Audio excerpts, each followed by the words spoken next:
Police officers and first responders wear badges to let their communities know they are here to protect and serve. But it comes at a price. Samantha Horwitz and John Salerno work with police departments across the country to bring valuable recovery, insight resources, and workshops.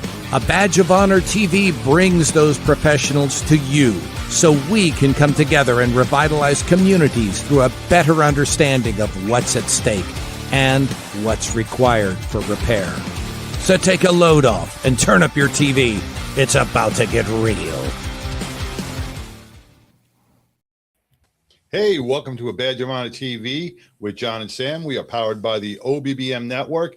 And man, don't forget to hit that like, share button on your favorite social media networks, man, because you don't know, some of our conversation could be impactful to somebody out there who is battling mental illness or a mental health injury. Sam, how you doing today? Doing fantastic. Hey, just to let everybody know, there is a live comment stream going on. So as we go through the show, please feel free to ask our guests questions, and we'll ask them live on air. So things are hot in the United States right now. I mean, really hot at the border here in Texas, with everything going on in Mexico and basically across the nation. You know, Sam, I know when me and you were on a job, when you heard of a police shooting, it was kind of rare.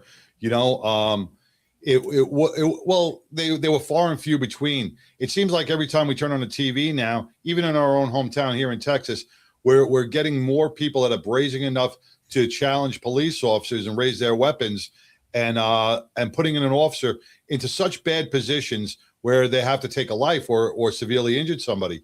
And, you know, with that, with this, so many that are happening, we don't want to normalize this. We don't want to make this be part of a normalization where to take someone else's life, it's okay, you know. And I'm sure the therapy groups, the peer support teams are becoming overloaded with you know, with these conversations, and we don't want to burn people out. But we gotta let everybody know that it's so important, not only with the peer support teams, with critical incident teams, and with one of our guests, you know, a department chaplain. They are always there to lend a hand, a conversation, a shoulder, something, or give you some spiritual advice. It doesn't even have to be spiritual advice, just some advice, some neutral advice to maybe balance you out a little bit. But I'm really fearing for a lot of our Leos out there who are battling each day and are not getting the support from our politicians that they deserve. They're being treated like robots, and it's not fair. It really isn't. And, you know, our guest tonight, he's worn the badge. He's been in combat zones, and he knows better than anybody else when he's sitting across or sitting on the couch with a first responder or a family member. He's lived it. And so we talk about cultural competence. Well, our guest tonight lives it. Let's welcome to the show, John Hosea. Welcome to A Badge of Honor TV. Hey, how are you guys doing tonight? Thank you for having me on. John. You bet. You bet. Let's let everybody watching and listening on their favorite podcast app know a little bit about you and your background. All right. So my name is John Hosea. I grew up in Southern California. Don't hold that against me. I do have Texas blood. I'll go into that a little more detail here in a minute. I joined the military before 9/11. Went through, deployed multiple times overseas in support of Operation Hail Our Patriot, Operation Enduring Freedom, and then Iraqi Freedom. So I've been in both hot spots, and then some other places around the world just doing our mission. The goal was to make sure they didn't come here. They already got us once on our homeland, and the goal was to make sure that never happened again.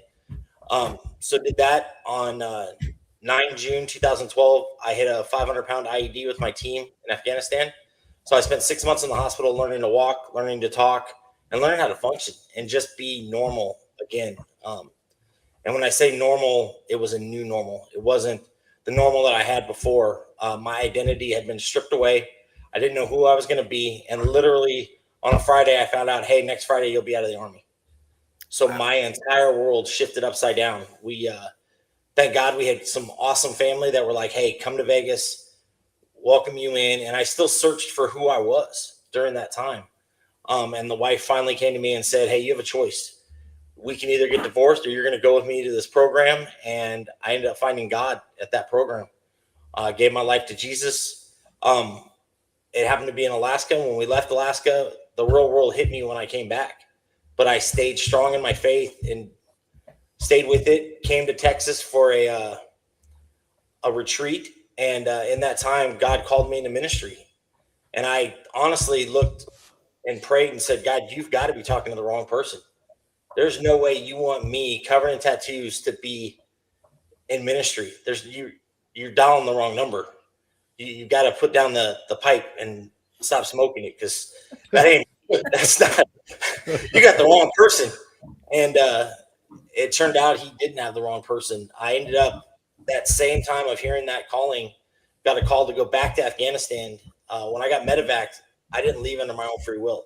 Matter of fact, I didn't wake up for 2 weeks in the hospital, not knowing what had happened. So going back to Afghanistan, I got to talk to soldiers, and I got to get on that C-17 on my own free will and walk up the ramp. Before I ever called my wife, over my face, let me live that down. So now every time second crash or big event. But I'm glad you brought it today. Proves that you didn't lose faith, right? No. A lot of people would have, and after that first traumatic injury or traumatic experience, a lot of people curse God, or they, and they're mad at him, right? Mm-hmm. Mad at the world, and you may have cursed him, you may have been, into. And now the second one, how did you, it takes a lot of strength to keep that faith, and a strong-willed and a lot of power. Tell our viewers out there and our listeners out there, what did you do to stay on that path? Yeah. Having family around me and having close-knit friends around me helped out a lot, but it was a lot of alone time of just talking to the Lord, just saying, okay, you got me through the first time. What did I do to piss you off to make you have to go through this? And I think it boils down to one thing. And all the years I've thought about this was he wanted to see if my faith was strong, if I was going to cave and go back to my old ways. And I didn't. I stayed through that the entire time of, okay, there's a purpose for this. What's that purpose? What can I do?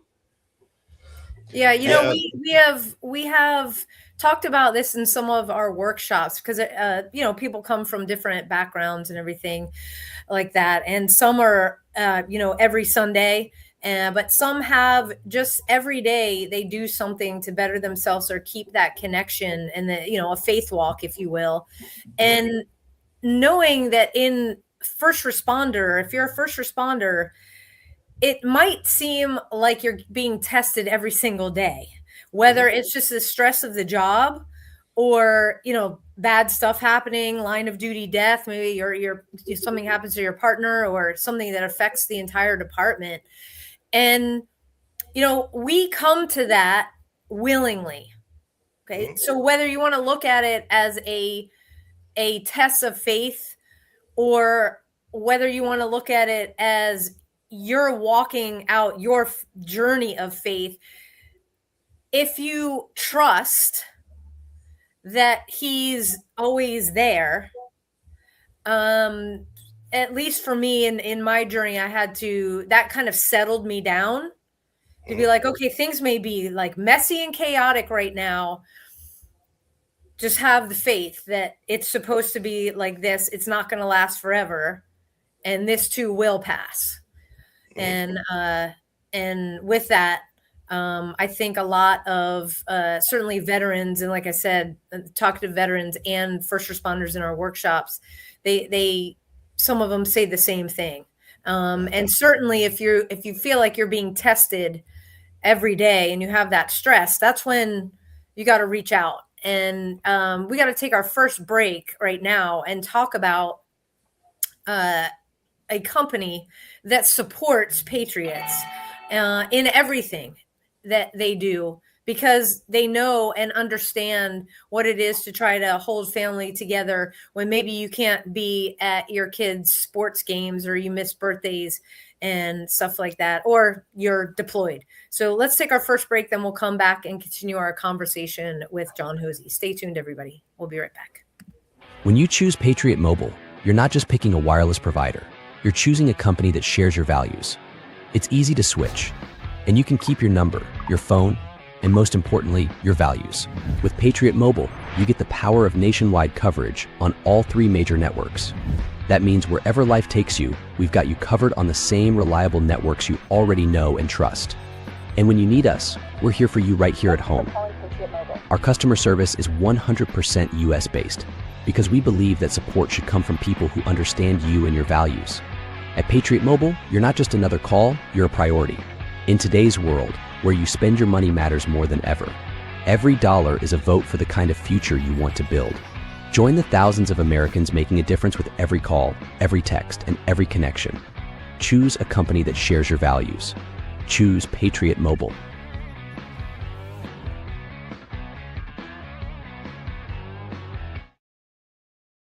Hey guys, right now, go to patriotmobile.com/badge and get a free month of mobile service. Try it out if you've never heard of Patriot Mobile. They use the big 3, but your money goes to a better company that gives back to veteran and first responder causes just like us. So again, call 972-PATRIOT, tell them a Badge of Honor sent you, or patriotmobile.com/badge.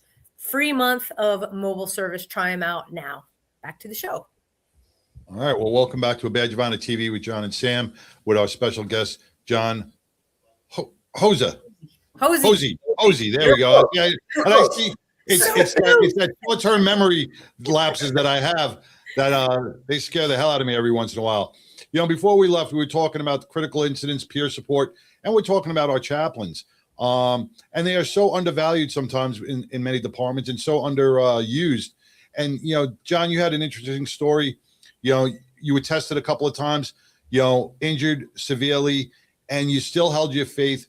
And that's what we got to look at. You know, God will test us every once in a while to see how faithful we really are and if we're going to hold that path.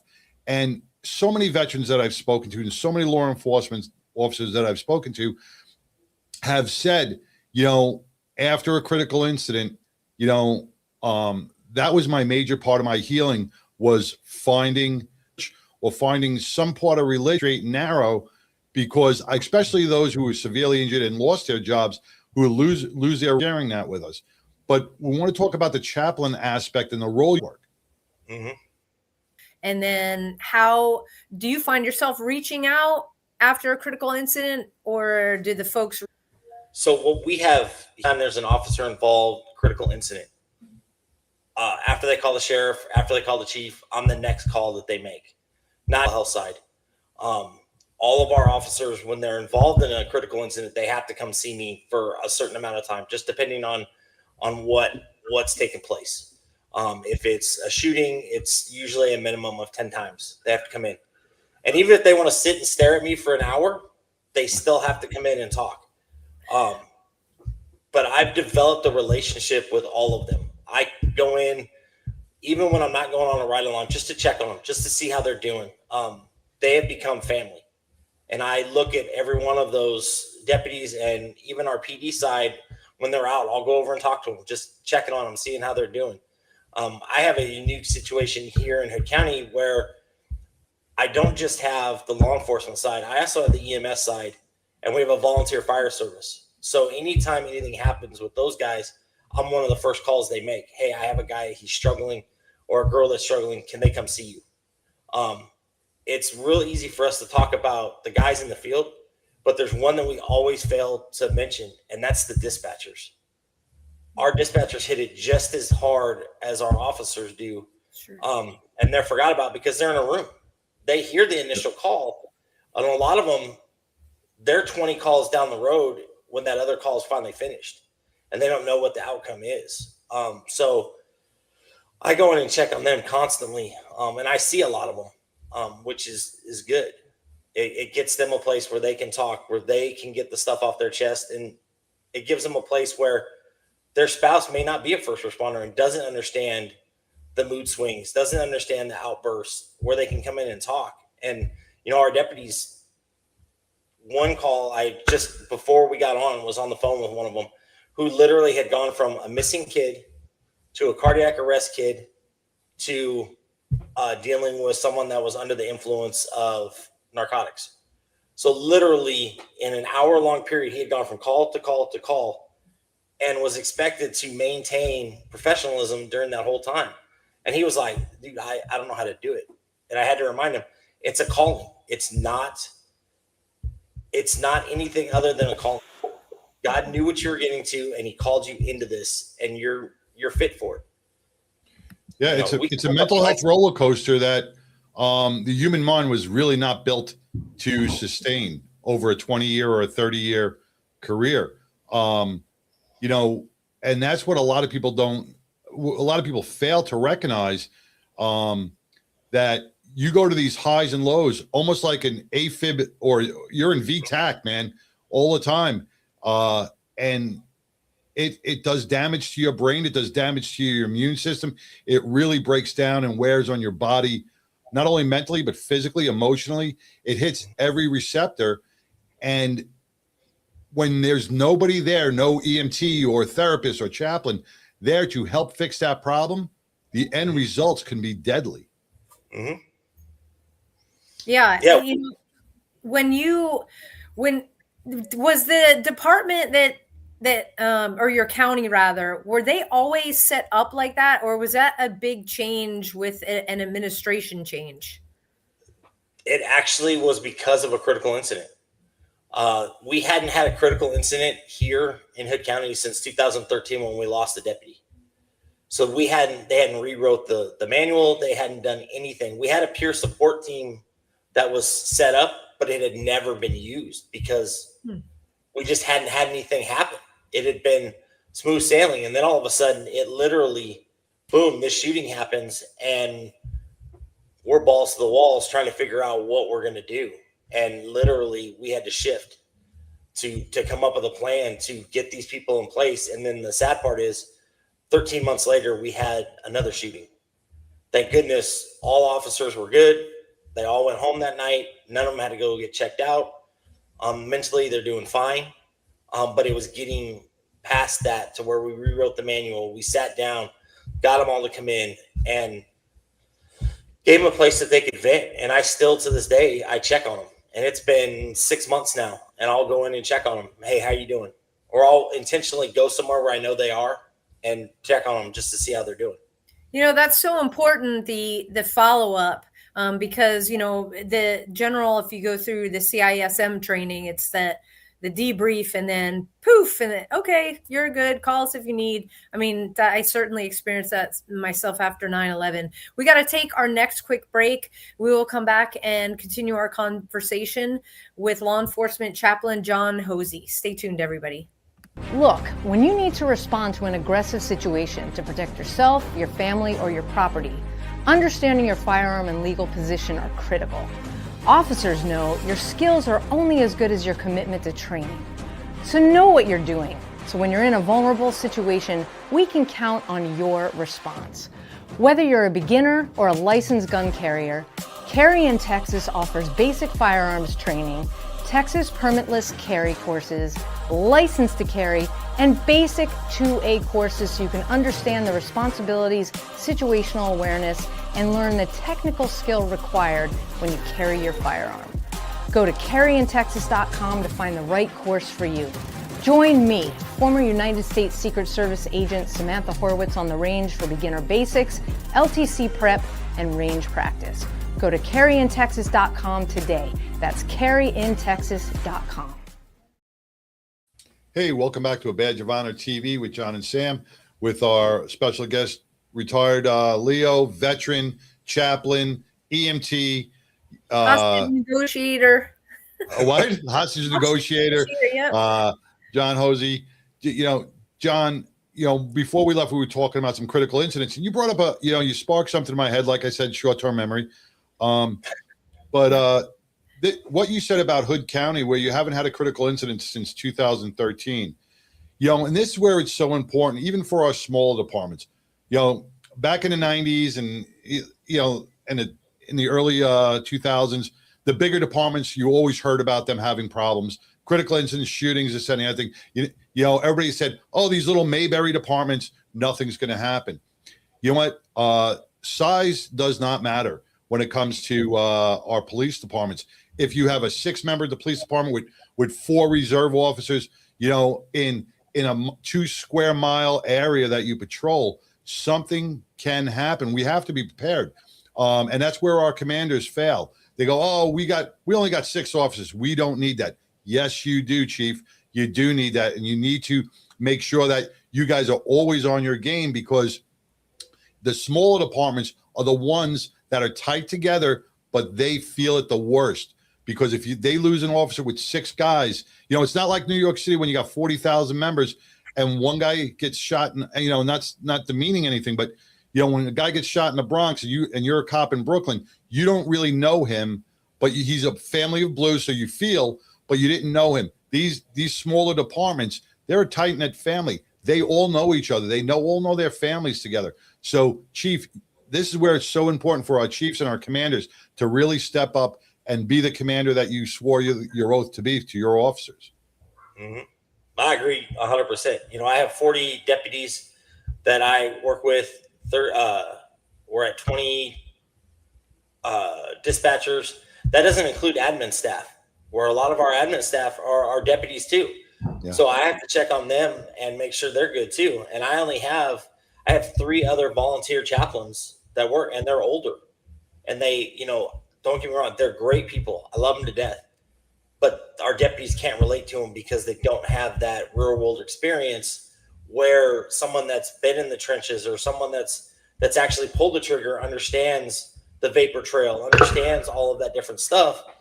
And for them, they just don't understand it, which is the whole reason why I went back to school to get my counseling license, just so I could understand them better. One, I wanted to understand the brain better, but I wanted to be able to help not just them, but help myself through that. And that's, I go to different classes and stuff just so I can get better.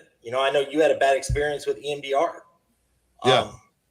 And that, there were some things that should have happened before you ever went through an EMDR session to make sure that it was going to be a good fit, because it's not a good fit for everybody. And I know, but you know what? I found something else in equine. Okay. Everything's just, nothing fits, square pegs, round holes. You got to find what fits for you, and equine therapy fit for me. EMDR, maybe if I go again, because I have a little bit more, I'm a little bit more centered. Well, maybe not, but a little bit more knowledgeable here. We're all maybe not centered on any given day. That's called life. I think with my EMDR session, I was fighting it a lot. I wasn't ready. Probably. There was a lot of underlining factors. So I wasn't in a comfortable setting. I was put there after the SWAT team put 6 canisters of tear gas into my house and arrested me for an attempted suicide. Go figure. But I was angry. I was mad. And we've all had our situations. But, it's the point of having the people on the right path that's going to keep you moving forward. But, what I felt too, and especially when I was in law enforcement, and I want to jump on the stigma aspect of peer support or counseling people and chaplains. You see the therapist door. Oh, stay away from the therapist door. And, you don't want to be seen in there. Same with chaplains. Oh, don't go, the chaplain's door. People stigmatize you, and they stigmatize the people that come and see you. How do you see that we're getting better since you've been in, or is the stigma still there?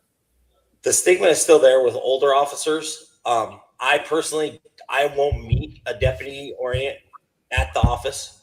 I make them come to my office to knock away that stigma of, oh, well, so-and-so is going to see you. Oh, he's in there. His career's gone.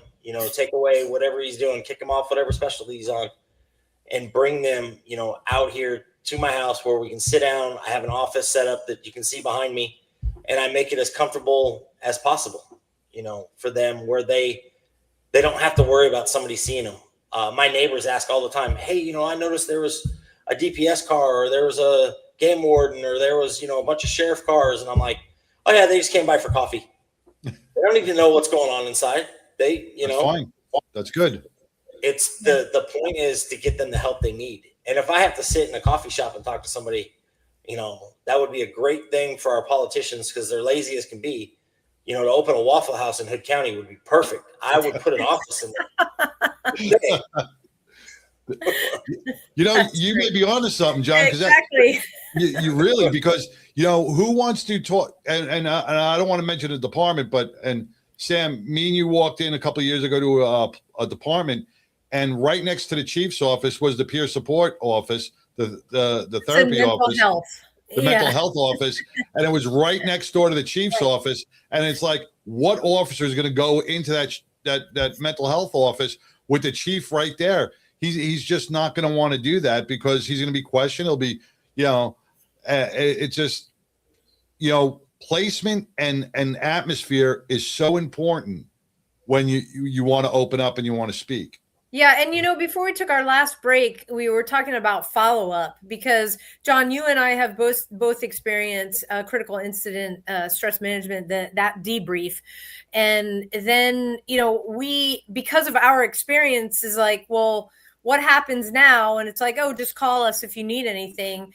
We talk about the importance in the follow-up. And John, as the chaplain, you are there, boots on the ground with the critical incident, but because you've been literally boots on the ground, you understand that, hey, you don't just let somebody flap in the wind. You've got to continue to check in, because we know that's how the brain works. And especially doing the EMDR training and getting your degrees, it's like, no, the brain doesn't stop. And some people, it can not, trauma symptoms may not manifest for months. Mm-hmm. Can you expand a little bit on that? Yeah, for me, when I talk to somebody, I always let them get I got to call it what it is, the BS answer out. Oh, I'm fine. Yeah, everything's good. And as soon as they say it, I'm like, okay, now that you've bullshitted me and you've blown smoke, let's be honest with each other and let's move forward. And you're not going to let me get away with it, are you? I'm like, no. So let's start talking. And then they'll talk. And I've had it where I've literally gone out on a shift and I've felt like a perp. I've gone from vehicle to vehicle to vehicle. And they've called on the radio and said, hey, I'm done with him. Who wants him next? And I've gotten in almost all the cars in a 12-hour shift and talked to everybody. Just, it is what it is, And the day shift guys get on me all the time. They're like, hey, how come you don't ever come out with us? I'm like, well, the enemy works at night. I own the night. I'm going to be out at night and make sure that the guys at night are safe. If you need me during the day, you know how to call me. You can call me. I have a radio. It sits on my desk all day long. You can call me if you need me, or my phone's on 24 hours a day. I listen. If I see a critical incident pop up or something pop up, I'll head to the scene or call and say, hey, is everybody all right out there? Mm-hmm. So it just depends. Wow. That's a great form of therapy, just going from one to the next and whatever works, right? In the situation and the setting that you have. I love that. We've got to take our next quick break and we'll continue our conversation with John. Stay tuned, everybody. We will be right back. Interested in starting a podcast or TV show? Worried about what you'll say and how to keep it engaging? Think you'd like to be a guest on podcast, radio, or TV shows? Hi, I'm Susan Hamilton, owner and founder of OBBM Network, and I would like to invite you to an OBBM media training to get the tools you need for a relaxed and polished performance you'll be proud to share. Our specialized training techniques include role play, voice training, and everything you need to deliver a confident, clear, and engaging interaction. Go to offbeatbusiness.com. Go to the calendar and register for a training that's convenient for you. Dates available now, 214-714-0495. Hey, welcome back to A Badge of Honor podcast with John and Sam, with our guest, retired Leo, and veteran John Hosea. Sorry. See? Short-term memory. Hosea. Before we left, we're talking about these critical incidents, how important it is to speak with somebody. We discussed the stigma, we discussed certain traumas. But John, I want to get back into your educational background real quick, because a lot of people do not understand what happens to the brain when they suffer a critical incident. And what Sam was talking about was this could happen months later, where you feel like you are fine, and then all of a sudden you hear a firecracker, or what happened to me at the 9/11 run, where they were demolishing a building, and just the scent of the smoke that came over put me down on my knees just out of the blue, and I wasn't expecting that. So trigger warnings 1 month, 1 year, 2 years later, if you don't get this critical incident or this emotional weight out of you, it's going to hit you at one point or another, correct? Yes. Yeah. And I'm 12 years out from the IED blast, and I still, to this day, if I don't put in my head that 4th of July is going to happen and a firework goes off, it will cause me to have a flashback. Memorial Day, we shoot off fireworks in Texas. That is another holiday. When people start shooting off fireworks, I have it in my head 5 days prior to one of those holidays, somebody's going to shoot something off. So I have to get it. Gunfire doesn't bother me as much as it used to. But it still does. And sitting down and doing bilateral stimulation, or, talking, therapists have therapists too. Mm-hmm. We're not immune from it. I have one of my best friends who's my business partner. He's a doctor, and him and I talk frequently about stuff. He's probably watching right now, taking notes, going, yeah, he needs to be more calm while he's on TV. You're doing great. But it's one of those things of, you have to identify your triggers. And when I sit down with somebody after a critical incident, I'll say, hey, you may not have anything right now, but in a month, something may happen. You may suddenly get an urge to crack open a bottle of Jack Daniels, and you'll have 1 drink or 2 drinks, and then that bottle becomes gone, and then you're on to your next bottle and next one. You may have something happen where the dog starts barking and you start going nuts and yelling at the dog for barking. Somebody cuts you off. That's usually the first sign that you're starting to develop something, is when driving, when somebody cuts you off or something happens and you lose it. And your spouse can't pull you back in. You can't pull yourself back in. You don't have those grounding techniques. Grounding techniques are huge. Anybody that comes and sees me, it's the first session we do is work on grounding techniques. Getting it where they're comfortable and they sense it. Another thing, and I'm not a TikTok guy, but every one of my dispatchers has one of these stress balls. All of our negotiators have these stress balls, and constantly you'll see us all sit there. I sit in session constantly, and I'm just squeezing on it. And I get it where I have clients come in and they just walk over and they grab one, and then they sit as they're talking. And it takes the mind off of what the trauma is, and it refocuses into just putting it into this and breaking it up. So it's little things. I'm glad you brought that stress ball up, because a lot of people don't understand that. They're like, oh, this is nothing. It's not to build muscle. No. A lot of, this ain't doing nothing.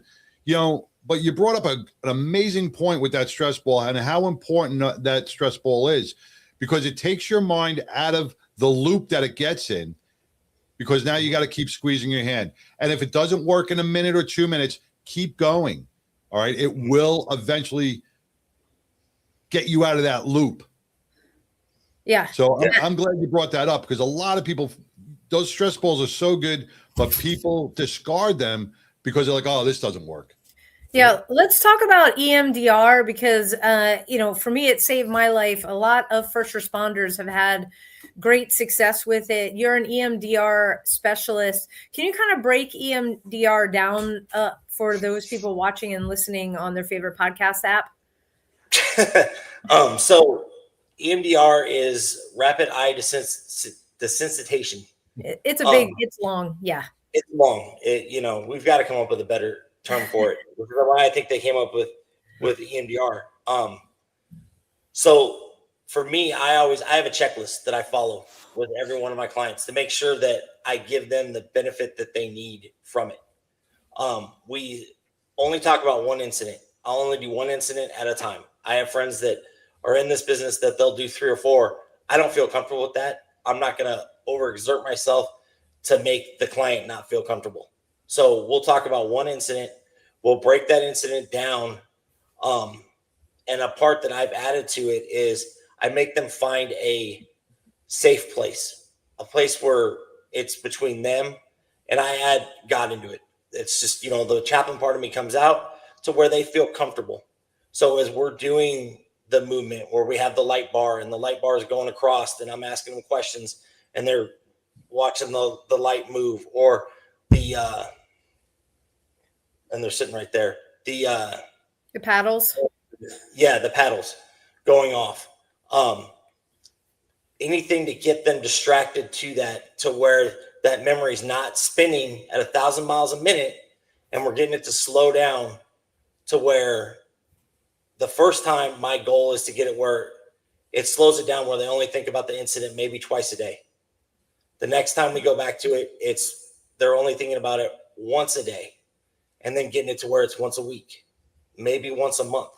It's never going to go away because, unfortunately, the way the brain works, when you have a trigger come up, it's going to kick it back in. So doing maintenance is key to that. Having the right relaxation music going is key to that too. 5-finger death punch is not a good one to use in the middle of that to try to get somebody to relax. It doesn't work for some reason. Ozzy Osbourne, no good. Yeah. Crazy Train. It doesn't work.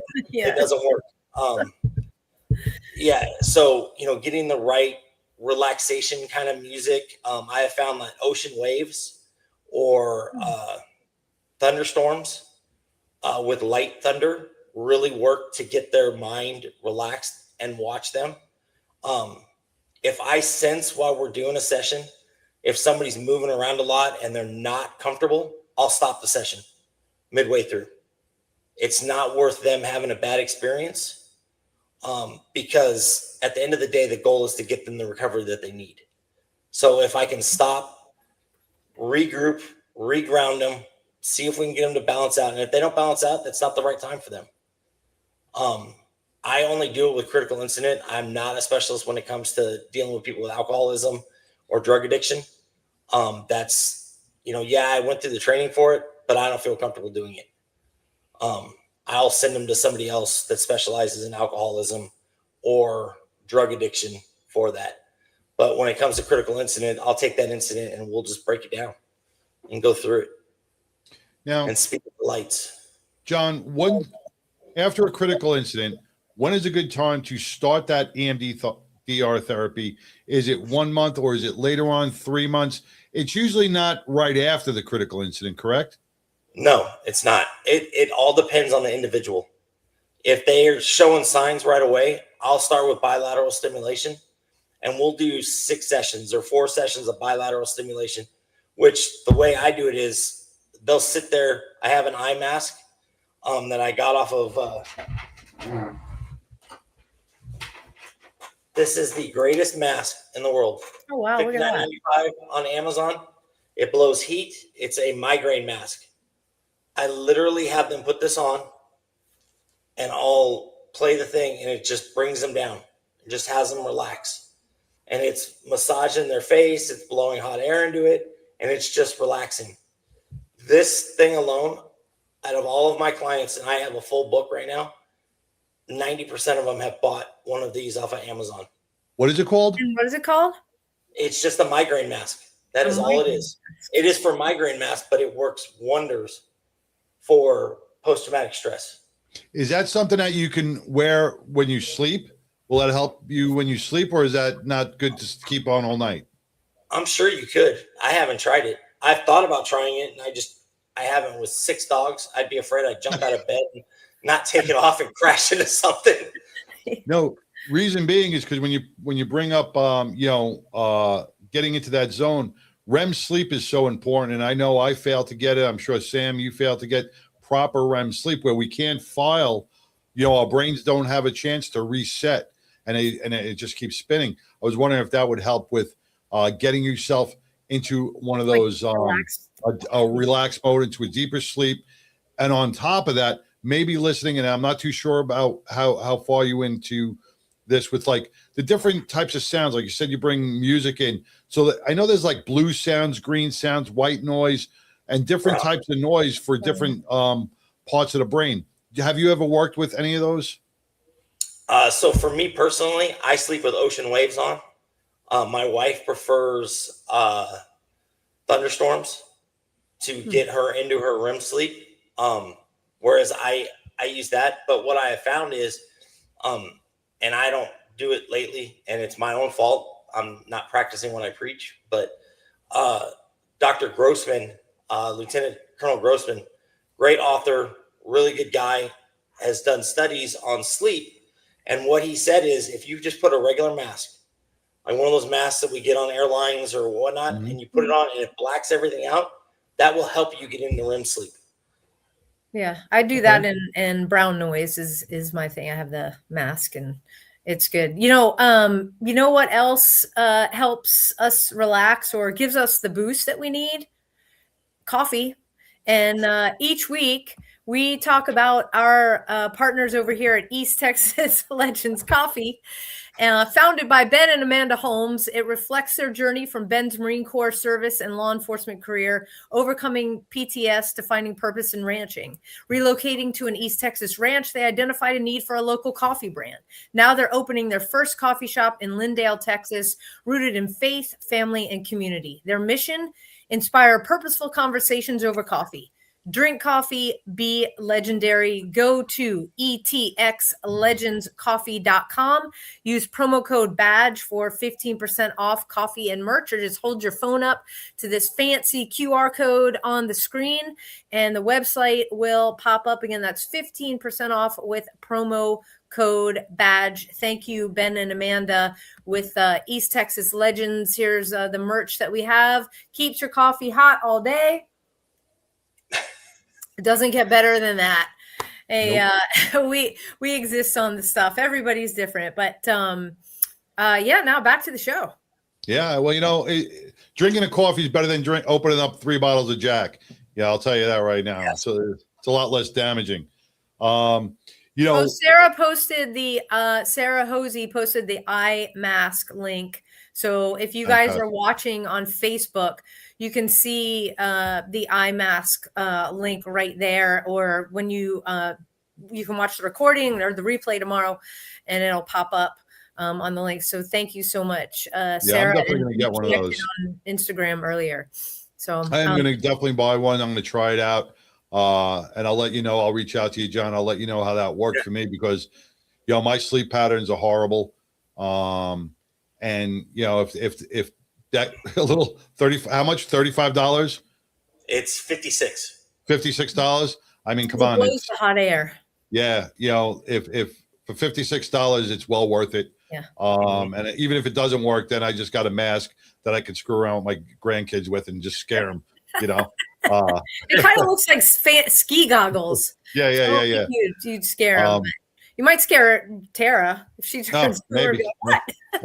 With or without the mask. This still scares her. John, you've had such an amazing career. You've helped so many people, but I have to ask this question to the chaplain, to the Leo, to the veteran that's inside you, to the guy who's always out there jumping from car to car to car to car to car, helping people. Who helps you? What do you do? Do you, because we always look at those peer support guys. We always look at those peer support guys. They're always taking on that secondary trauma. They're always absorbing. They're always absorbing.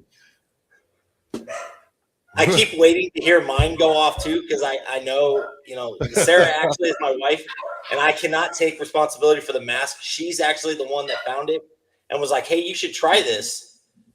She's the one that got me hooked on the mask. But as for what I do, I have, his name is Ward. He's my business partner. He has actually been my counselor for 5 years. He is my mentor. He's guided me and talked to me and helped me along this path. And then, I spent a lot of time on my knees talking to God. And,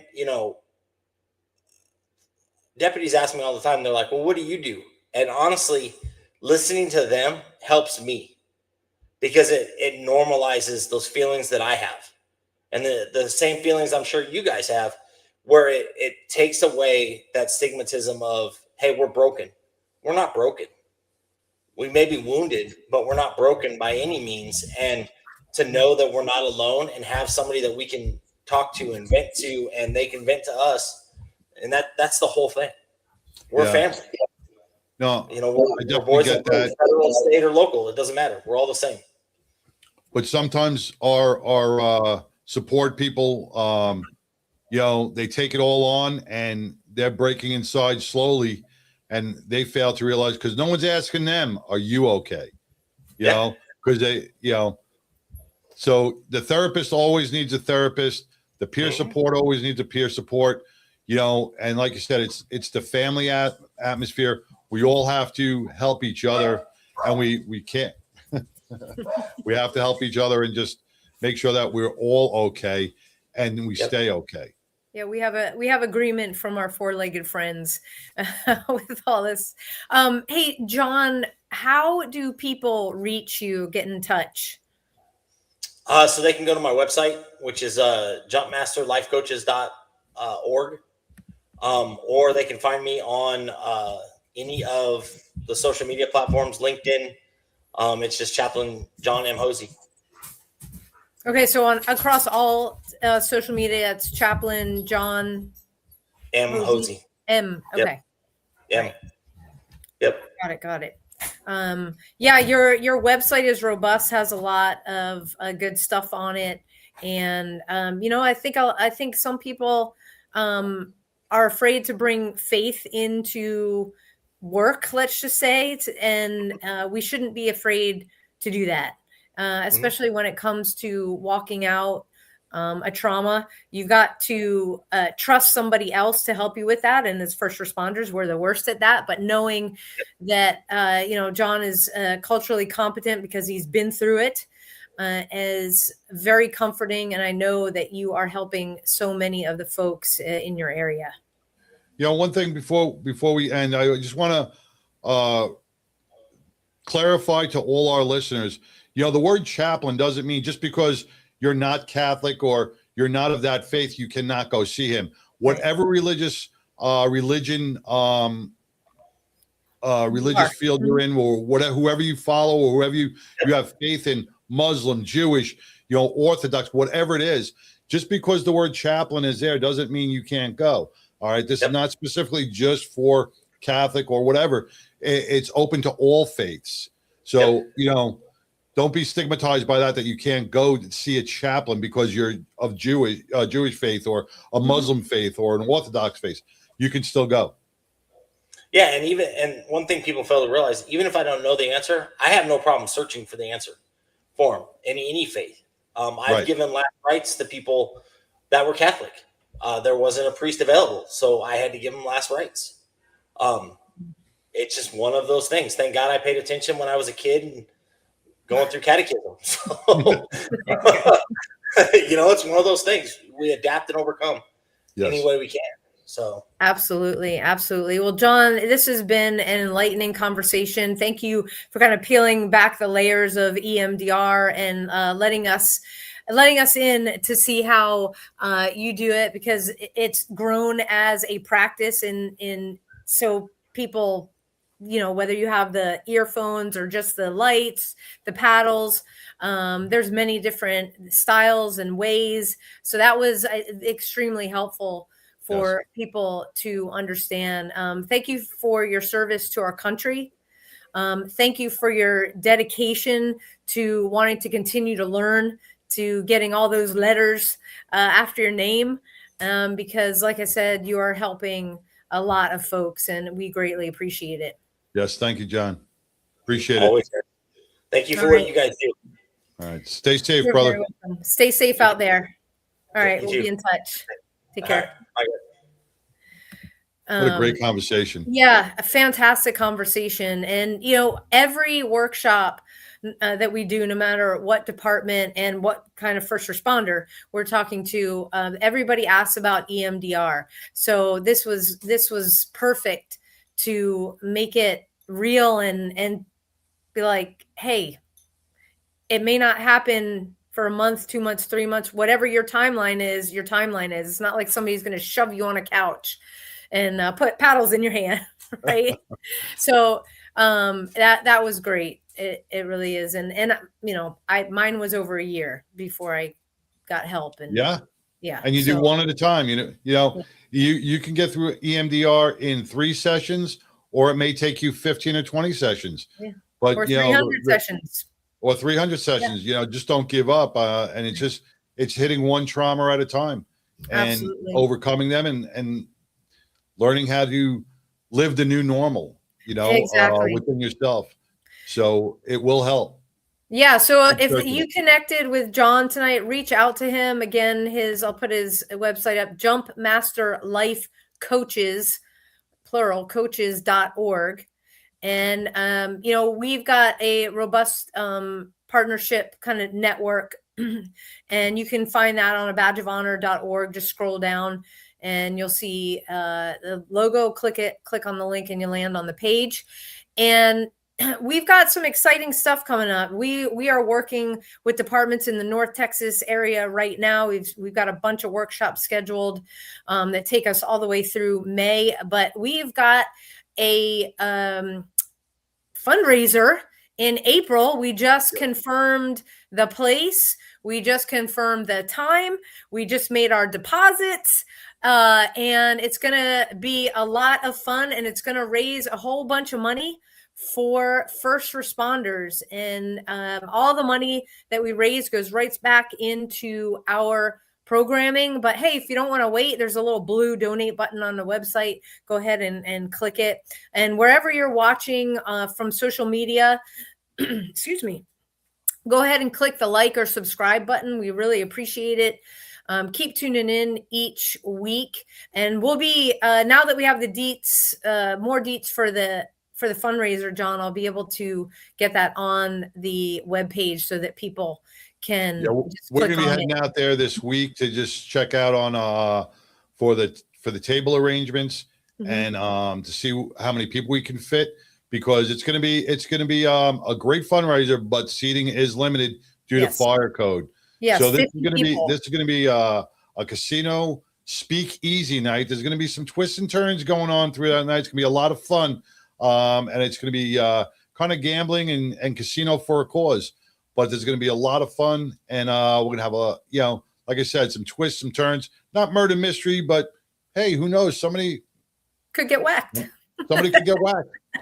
So yeah, not real gambling, not just put that out there. But so stay tuned to badgeofhonor.org for all the details there. And if you're a department that wants us to come to you, we do an 8-hour interactive workshop with you all, 1, 2, 3, 4, however many workshops you'd like to schedule. Just reach out to us through the website.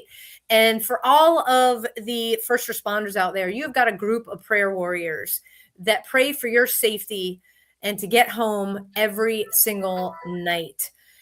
So keep doing what you're doing. You have a community surrounding you, and thank you for protecting us. For all of our veterans out there, thank you for fighting the good fight that allows us to do a show like this every week.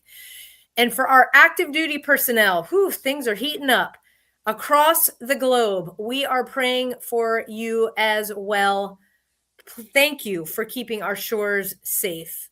John, take us home.